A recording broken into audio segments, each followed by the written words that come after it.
Subhanu Saxena is currently co-managing partner of Neurian Healthcare and is a Vedic scholar with unparalleled excellence in Advaita. As a regional director of Gates Foundation, Subhanu shapes the foundation's industry engagement in Europe and is leading key global initiatives for the foundation. Subhanu holds an MBA from France and MA honors in engineering science from Oxford University. He is adept at multiple languages that include Hindi, French, Sanskrit, German, and Russian.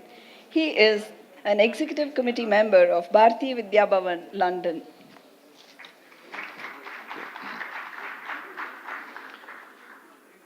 Shri Gurubhyo Namaha Harihi Om Shraddhaya Samidhyate Shraddhaya Vindate Havihi Shraddham Bhagasya Murdhani Vachasa Vedayamasi Priyagga Shraddhe Dadataha Priyagga Shraddhe Didasataha Priyam Bhojeshu Yajvasu Idamma Uditam Gridhi Yatha Deva Asureshu Shraddhamugreshu Chakrire Evam Bhojeshu Yajvasu Asmakamuditam Kridhi Shraddhan Deva Yajamana Vayugopa Upasate Shraddhagum Hridayaya Kutya Shraddhaya Huyate Havihi Shraddham Pratar Havamahe Shraddham Madhyandinam Pari Shraddhagum Suryasya Nimruchi Shraddhe Shraddhapayehama Shraddha Devanadivaste Shraddha Vishwamidam Jagate Shraddham Kamasya Mataram Havisha Vardhayamasi. Thank you. It is a real honor and privilege to be invited to speak here at Dharmadhikari Ji. Thank you so much. And a real blessing that my guru, the great Vedic scholar Sri M. N. Chandrasekhara, is here. For a student to have his guru listen is a great blessing. So we're very fortunate. That was Shraddha Suktam, originally from the Rig Veda and recited as it appears in the Taittiriya Brahmana. Shraddha means faith, faith which underlies belief. And so there are three topics I'll cover. I think I've been given 25 minutes, so I'll rattle through this. First, what is the nature of belief? What do we learn about belief and faith from the ancient Vedas and the tradition? Two, what are those relevant beliefs and messages for modern living? And in particular, I want to focus on business life, corporate life, many of us who are in work. What could you take from those ancient teachings when you step through the door into your office? Third, what can you do from tomorrow morning as you leave here to really imbibe some of these ancient beliefs and teachings? So first, what do the Vedas tell us about belief and faith? Well, the word Shraddha has a very precise meaning. Shraddha dhati, satyam dadhati, meaning we put one's heart into a search for truth. It is a faith pending some truth. It is not a blind faith in something that may happen in the future that we may not experience. It is grounded in an ultimate experience. It's like the faith you have in your science teacher when the teacher tells you about how an engine works. You may hear it, but then you go and do an experiment and you see it for yourself. That is the nature of Shraddha in our tradition, that it leads to an experience. And that is an experience that's available here and now, not in the future. In Purusha Suktam, tamevam vidwan amrita iha bhavati nanyaf pantha ayanaya vidyate iha. Not tomorrow or day after, iha. It's there for us right now. And that is the other fundamental teaching of the ancient tradition of Sarvatrika Anubhava. That we are all connected by a common experience of reality. It gets covered by the clutter of modern life. Running at 150 miles an hour. If you're in a car going fast near a forest, what do you see? You see a blur. If you just stop, get up, walk around, oh, my water's gone. You'll see the trees clearly. So, this nature of Anubhava is just cluttered. We have to remove the clutter. And that's what the ancient sadhanas and yogas help us. Remove clutter. We're not trying to seek something that's outside of us. It's already there. It's covered. Swami Vivekananda would say we've put our own hands on our eyes and we say we're blind. Shastra says, look, which is why our teachings are called darshana. To look, to see, to understand. And so, it's a very scientific journey. It's a journey of self-discovery that is a repeatable, verifiable experiment. You don't have to take my word for it or the guru. You practice these sadhanas. You heard of the amazing experiences people have had. Those experiences are available to you. And our ancient Shastra extends to us an invitation to undertake a journey of self-discovery. Shastra reaches out its hand saying, come with me. You just have to grasp the hand and move forward. And have the shraddha that will lead to an experience. And we've heard before, I think, Professor Foss, Andrew Frost and others have talked about some of the scientific connections of ancient teaching, and we have a talk coming. So I just want to give you a few other examples and parallels in the ancient teachings on some of the scientific connections to what we're now learning today. We heard about the Bose-Einstein condensate, that there's a non-dual state of matter at absolute rest. Well, in Prashna Upanishad, the question is asked, what's the universe made of? The response, Rayischa Pranan Cheti, matter and energy. I think Einstein said something about matter and energy, right? In the Brahma Sutram, the nature of prana as the Brahman is kampanat, is the sutra, because of its vibrating nature. When we look at string theory, we learn about the vibrating strings of energy that make up the universe. Who's heard of dark energy? Well, it turns out we only know 4% of the universe. 3/4 is some mysterious energy called dark energy. We have no clue what it is. The rest is matter, and of that matter, 73% is dark energy, 23% is dark matter, but we don't know what it is, and the rest 4% is everything here. What we have in the Purusha Suktam, Pado Osya Vishwa Bhutani. Only 1/4 of all of this is matter that we know. Tripada Syamratan Divi. 3/4 is in the immortal on high, something else. Dark energy. Quantum theory talks about the issue of the observer and the observed, and how when you observe an experiment, you affect the outcome. Well, we have in our tradition the whole teaching of pramana prameya vyavahara, and how that distinction is illusory itself. It is a result of adhyasa, of false superimposition. In modern science, holography, the holographic principle, the world as a hologram, is nothing but adhyasa.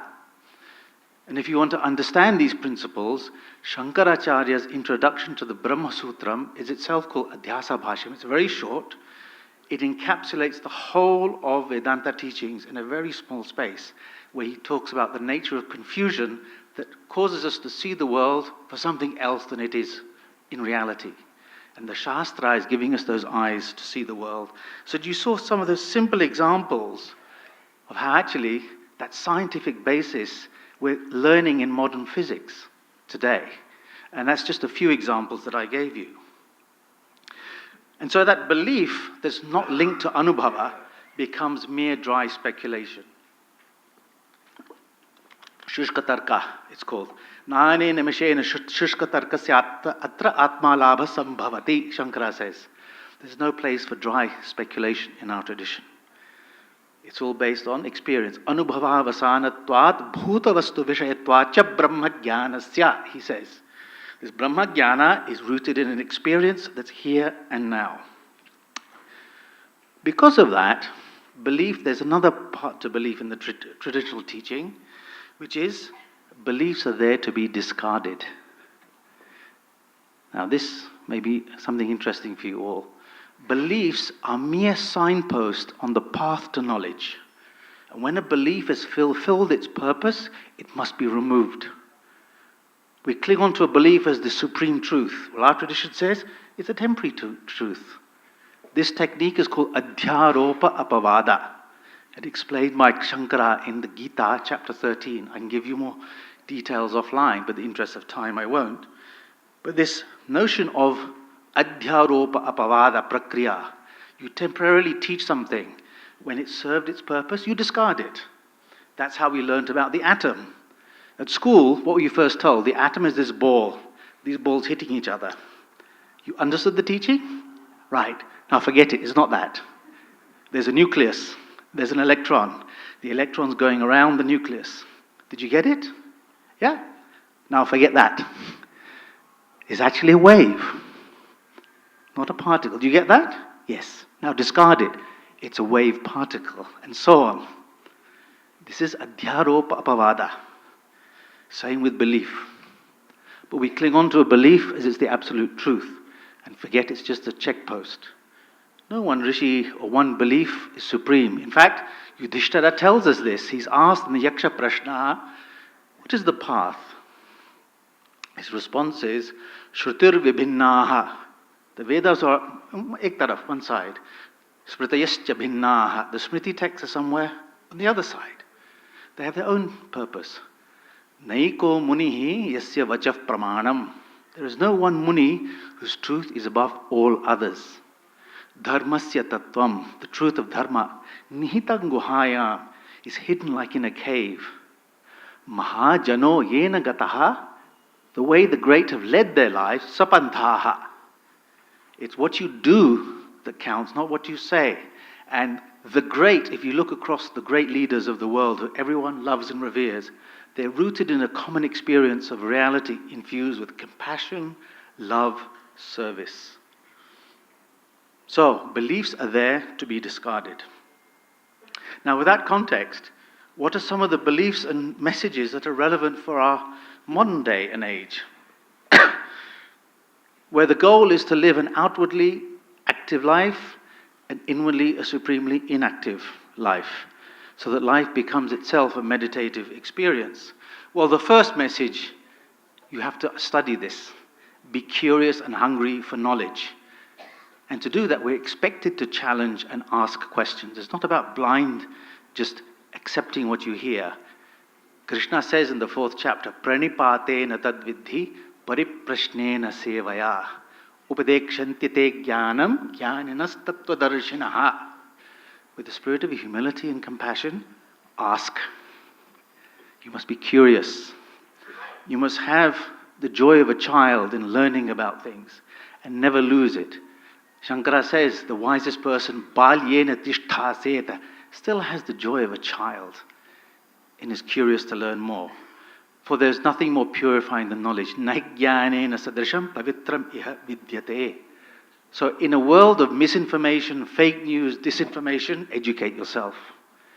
How many of you just take a WhatsApp message and pass it on as, this must be true, I can't drink pineapple juice in the morning because my foot will fall off? Check your facts. Spend time understanding. Dedicate yourself to a life of knowledge. That leads to a different kind of life. What kind of life? Well, the other message is live your life as a yajna, as a sacred offering.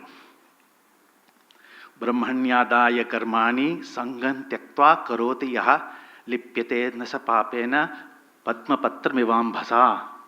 Dedicate everything you do to Brahman as a sacred offering to a higher purpose. This is living a life of giving, not of taking. It sometimes happens as we age, but at the end of one's life, you don't want to ask the question, what did I take from this world? But what did I give to this world? How do you inculcate the spirit of giving? Well, our rituals have taught us that. What do you do when you, in front of your devata, you offer? What do you do in a havan? You offer. Prasad, you give. They're teaching you the art of giving. So it becomes second nature. And there's something else they're doing. We talk about meditation and yoga. Rituals are the earliest mindfulness techniques that we know. The Brahmana texts are often misunderstood. They are toolbooks on mindfulness. Janudagni muttara veding khatva apam pura yetva gulbhadagnam. The mantra says, dig a ditch knee deep. This is for the Arunam Prashna, which is the first book of the Aranyaka. It itself is a meditation on time. By saying what you're doing, you're becoming very present in every moment.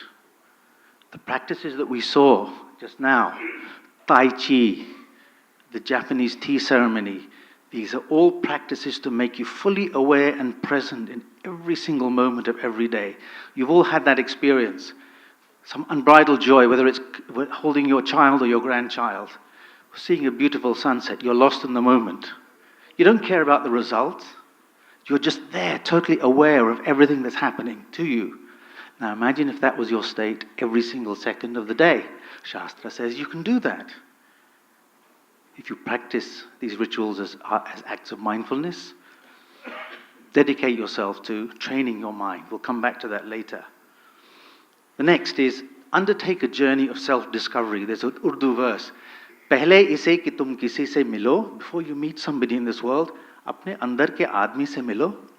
Meet the person inside. And this ability of this journey of self-discovery then brings to you onto the path of introspection. Ramana Maharshi talked about that very simple practice, Koham, who am I? His disciple, Sri Satchidananda Ganapati Shastri, put it in Sanskrit. Ahamiti kutaha ayati iti vicharayan. The notion of I, well, where that thought of I is coming from, udayasthale liyate, and you merge it into that source of where I comes from, tadeva tapaha, the ability to turn the I within. A life of giving, mindfulness practices inculcates the powers of introspection. The answers of the universe are not out there, they're all here. You just have to turn the I inside. And when you do that, the cares for the external diminish, external yajna becomes internal yajna, and you start enjoying things for what they are, not what they get you. That is the essential message of karmanyev adhikaraste ma phaleshu kadachana. Enjoy work for what it is, not what it gets you. And that turns me to some important messages for the world of business. The first for leaders is you have to live a life of purpose to build an organization of purpose beyond profit. If you look at the greatest institutions in the world, they don't show up as our job is to make more money than last quarter. They have some higher purpose. I'm blessed to work with the Bill and Melinda Gates Foundation. We come to work every day. How many lives can we save? Do you think we're motivated, energized? Absolutely. Other great companies. I worked with Cipla. Our mission was given by Mahatma Gandhi. Matsushita, the great Japanese entrepreneur who built JVC, National Panasonic. His message to his workforce is we're rebuilding Japan after the war. That's not a mamuli vision, that's a high purpose. You have to do that. And we run exercises to help young managers understand their purpose. I give a very simple exercise. Imagine your book, your life is a book, and events in your life are chapters in your book. What do you want the title of your book to be? It's a simple exercise, it's not easy, to help you think, what do you want your life to stand for? I did this with one person who was told by his parents to become an accountant. His title was He Made the World Sing. It turns out he was a musician. He now writes music. He's a doctor. And he writes healing music. He found his purpose. We can help people as leaders find their purpose and align them to the purpose of an organization. This is not fluffy stuff. Because purpose, we know, drives employee engagement, which drives results. The second message is don't neglect the powers of introspection and curiosity. At work, people want to know you're interested in them, and they know if you're not. If you're sitting in a room and looking at your phone, they'll say, "Sir was not listening to me." But if you're fully present in everything you do, you get much greater engagement of your employees. I've seen that. And one of the tools we teach is appreciative inquiry, how to probe and ask questions of people and show and really pull out of them all of the answers. These are modern leadership techniques that are very closely linked to the ancient teachings of being present, mindful in everything that you do. And in fact, at the highest level, when I recruit board members for board positions, you don't want someone that's going to talk all the time. You want someone that's going to be curious, that's going to listen, that's going to ask questions. That's the skill you want at the highest level. It's no mistake. The word for a wise person in Sanskrit is Shrutavan, the one who listens well, not the one who talks well. inculcate the powers of introspection and curiosity. Be a leader that unites, not divides. It's obvious, but we don't see it enough. And the ancient Vedantic teaching is Anvaya Vyatireka Tarkaha. In any inquiry, find the common thread that unites and not the things that divide. We must bring this Anvaya Vyatireka Tarka into modern leadership. Final message is leadership as service. Leadership is not a right, it's a privilege. I felt a huge obligation leading an organization of 25,000 people that I need to be good for them. And Gandhiji said this to us. And he beautifully linked leadership, service, and self-discovery when he said, the best way to find yourself is to lose yourself in the service of others. Look how powerful that is. If every leader took that as their mantra, think how the world would change. So the other thing is, when I give career advice to people, I don't say become an accountant or doctor. I ask, what excites you? What gives you passion and joy? Do things, work that you love for the sake of it, not what it gets you. I asked my daughter that question. She wanted to do Italian. I let her do it. She's the only child in our family that got straight A's at A-level and is now an HR consultant.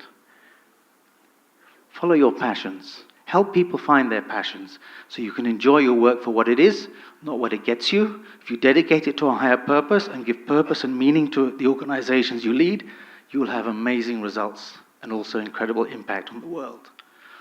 So, what can you do tomorrow in my last 5 minutes? First, as I said, dedicate yourself to acquiring knowledge as an act of bhakti. See, bhakti and jnana are not different. They're interrelated. Vina jnanam kuto bhaktihi. Without knowledge, where does bhakti come? Vina bhaktim kutascha tat. Without bhakti, where is that? So, your act of acquiring knowledge should be your bhakti. We've talked about this leader life of giving, and we've come full circle. You may remember the Shraddha Suktam, Priyagga Shraddhe Dadataha. Hey Shraddha, bless with love the giver. Priyagga Shraddhe Didasataha. Bless those who desire to give with love too. So the giving must be there. In the graduation address of Taittiriya Upanishad, Shraddhaya Deyam, give with Shraddha. Ashraddhaya Deyam, no Shraddha, don't give. Shriya Deyam, give in plenty.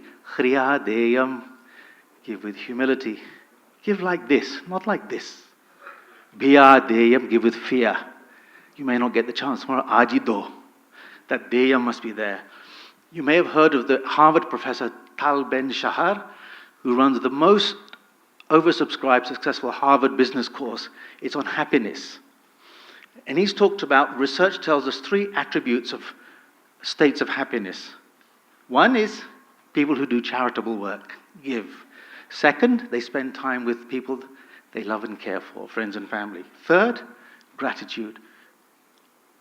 End of every day, they will remember the 3 things that made them happy, and they are thankful for it. Giving. Third, embrace the power of mind training. In the West, I would ask at this point, how many of you go to the gym and train your body? Maybe 2/3 of people put their hands up. I won't do it here. Then I ask, how many of you go to the gym for the mind? What does that mean? The mind is a muscle. Modern science has told us about brain plasticity. You can grow the mind as a muscle, the brain. It adapts, but it needs practice. It's a wonderful YouTube talk by Matthew Ricard, the Buddhist monk, who talks about this. Please look it up. But if you dedicate yourself to body training, dedicate yourself to mind training, pick up one of these mindfulness practices. Yoga. Could be meditation. And Krishna says, don't worry, you don't have to do 25 hours of it every day. Swalpamapyasya dharmasya trayate mahato bhayat. Even a little of this dharma saves you from great fear. Just start on the journey. Then practice, practice, practice. There's no magic. Asamshayam mahabaho mano durnigraham chalam, Krishna says. Without doubt, Arjuna, the mind is hard to grasp and wonders. Abhyasena tu kaunteya, practice, practice. Vairagyena chagrishyate, it is grasped. How do you reach the Olympics? You train every day. Every day is a chance for you to practice your sadhana as an Olympic athlete. Your chance to become a better person. Take that. Make every day your practice. One final message and then I'll stop. And it's relevant on the topic of education, given that yesterday was International Women's Day. I want you all to give the same opportunities to girls as boys to be educated, trained, and achieve the highest levels of knowledge. It's crazy that we don't invest in half the planet. Imagine if we invested in half the planet and uplift to have the same opportunities as the other half. What an amazing place this will be. Melinda Gates has just released a very interesting article. Societies that have empowered women are more successful, are more stable. And it seems we've forgotten some of our ancient teachings in our Shastras. Mata pu urvarupam. First form is Mata, mother. In the Apastamba texts, it says, Putrena duhita sama. The daughter is equally at the same level as the son when it comes to inheritance and other issues. Manu has told us, Yatra naryastu pujyante, ramante tatra devataha. Wherever women are honored, the gods rejoice. Yatraivastu na pujyante. Where they are not honored, sarvas tatra phalah kriyaha. All works there are fruitless. So as we dedicate ourselves to knowledge, let's make sure everyone is able to uplift themselves. They have the same opportunities regardless of caste, creed, or gender. And we can make that happen. And that's the greatest message of our teachings. It's in our hands. It's not something outside. No Guru's just going to come and sprinkle magic blessing dust. You've got to step up. Uddhared atmanatmanam, Krishna says. The self must lift itself. Natmanam avasadayet. You mustn't let the self fall by. Atmaiva hyatmano bandho. You are your own best friend. Atmaiva ripuratmanaha. So this is the invitation the Shastras have given you. They're reaching out the hand. Come with us on this amazing journey. You just have to grasp that hand and go on this wonderful path. Thank you very much.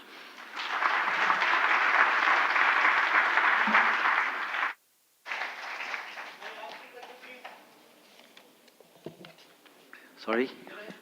Yes. एकः प्रश्नः संस्कृतभाषायां वा आङ्ग्लभाषायां वा? Pardon. Modern living in the Indian youth today means quite different. Cell phone here, fertilizer there, all that kind of thing. Whereas ancient teaching is live with nature in harmony. So there is a contradiction in Great. So I think that was... 1945, we created the first graveyard of human civilization in Hiroshima. Sir, can you kindly make it a I brief think it one and a seems like question, it please? seems like a comment, not a question, but... Please, I think in the interest of time, please go. Right. Yes, so can I... Yeah. Let me... There's no contradiction at all. I tell you what, we start. It's up to us. Your cell phone example. Yesterday, do you remember the organizer said, please turn your cell phones off. Every 5 minutes, a cell phone's been going off in the room. Where's the discipline? Don't ask for someone else to fix it. Start here. People ask me, why don't our children know our ancient tradition? Well, have you studied Sanskrit? What have you done to go out and show charity? This is very simple to say, hard to do, but this is the essence of our teachings. Whatever you want your children to be, you have to be that person. There's no compromise.